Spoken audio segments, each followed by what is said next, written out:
Hey guys, Ben Pollack here. Today I'm going to talk about the mental preparations that I go through to attempt a really heavy lift.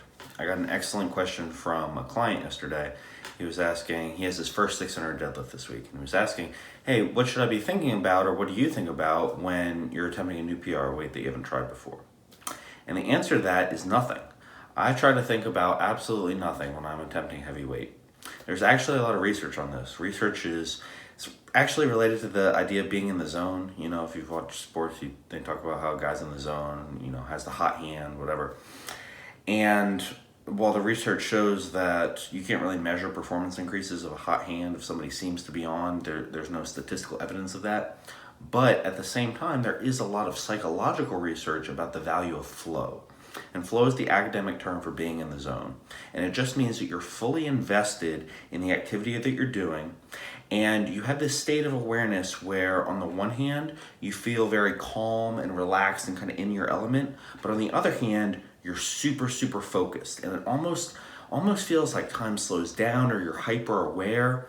And as a result of those things, you're able to perform at a higher level than you normally would if you're chatting around or you just, walk up to the bar and you don't have a really dedicated mindset to doing the activity that you're doing, to being in the moment.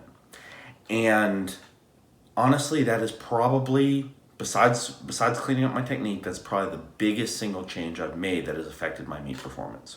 Because I used to be a head case when I went to meets.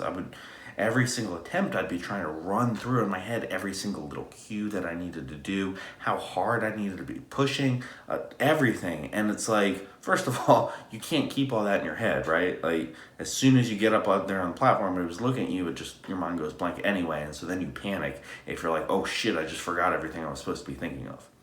So that's one thing. The other thing is, it's not possible for your brain to process all that information in kind of a different sense, right? So if you're thinking about all the cues that you need to maintain to be able to complete this lift, you're not thinking about pushing hard. If you're thinking about just grinding really, really hard, you're gonna forget about your technique. The secret is to remember that, hey, I've trained for this, right? My body knows what to do. My body knows how to lift a heavy weight if you train properly.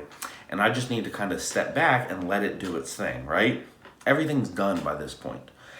And even though that sounds kind of overly simplistic, and it might be, with practice, you can get yourself to the point where you're able to do that on a consistent basis. And this is something that I've done and something I'm really proud of, honestly, because it was a struggle for me.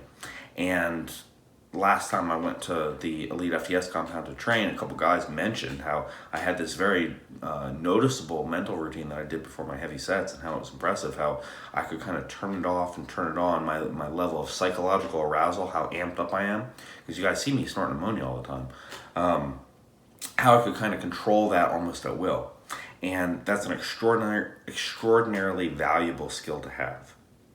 So it takes time to get there. The number one thing I think you can do to bring yourself to that state is to meditate on a regular basis.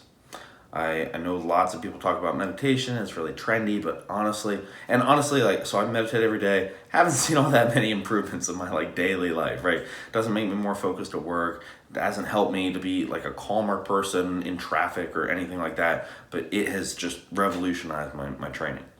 And it's because I'm able to stay in the moment for maybe not my entire workout, but for the heaviest sets when I need to be. And so you practice being in the moment while you're meditating. You do any type of practice you want. A simple breathing meditation is perfectly fine. I highly recommend the Headspace app if you need guidance. That's what I use. It makes it much easier because you have an expert kind of telling you what to do. And the dude has this awesome accent, so it's easy to listen to. So that's the first thing, is meditate on a regular basis. This is outside of your training. I like to do it before I start getting ready to go to the gym. It doesn't really matter when you do it. Recommend it early in the morning. The second thing is to start practicing a breathing or some type of mental focus routine while you're at the gym to kind of connect that meditation practice to your actual training. So the way I like to do this is with simple heart rate variability practice. Again, there's studies that show that breathing in a controlled cadence can help optimize your performance. And so what I do, I find a corner or a chair or someone, nobody's gonna bother me because I have my headphones in and I try and look all amped up anyway. So I sit down, I close my eyes, I take 5 deep breaths. Each deep breath, I'm breathing in for 5 seconds and then breathing out for 5 seconds, right? 5-second inhale, 5-second exhale. I repeat that process 5 times. While I'm breathing, I'm really focused on my body. So I'm trying to think about how my body feels when I'm inhaling, right? Like the temperature of the air, the weight of my body, how tight my clothes are, all that stuff I'm trying to focus on. And I'll put a link below that kind of explains in better detail how to do this. But the purpose is not really because I need to know how my clothes feel, right? The purpose is if I'm very focused on these things, I'm not focused about the lift. And that's what we want. We want to be in the moment, not thinking ahead. You do not need to be amped up until you are under the damn bar walking out. Then you need to be amped up. Before the lift, you need to be calm. You need to be controlled in your zone.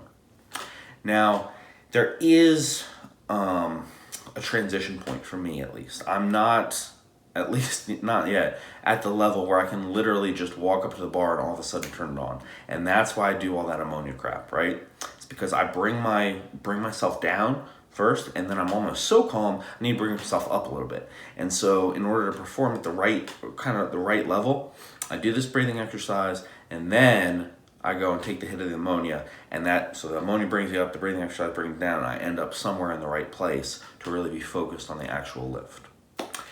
If you have any sort of mental difficulties in the gym, whether it's difficulties with focus, difficulties of maybe psyching yourself out, right, getting intimidated by heavy weight, if you get easily distracted, bored, any type of mental weaknesses that you've noticed in the gym, I highly, highly recommend you start doing these things.